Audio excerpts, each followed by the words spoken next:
Hello friends, welcome back to Healthy Samayal. Today let's make mango milkshake without preservatives and purely made with milk and mango. It's really so healthy and tasty. In a mixer, add few mango pieces,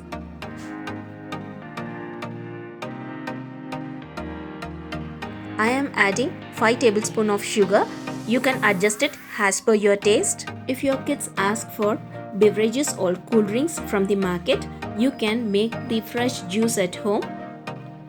2 cups of milk.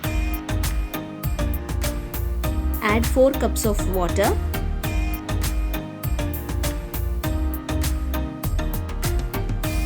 Now just grind it well. Now our fresh homemade milkshake is ready just in few minutes.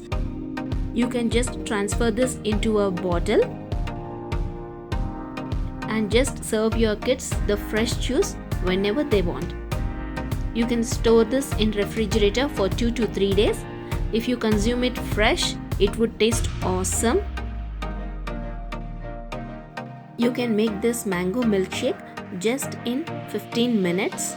It is really very fresh and even healthy too. I hope you like this video. Don't forget to like, subscribe and hit the bell button. Stay tuned to Healthy Samayal. Eat healthy, stay healthy. Thank you.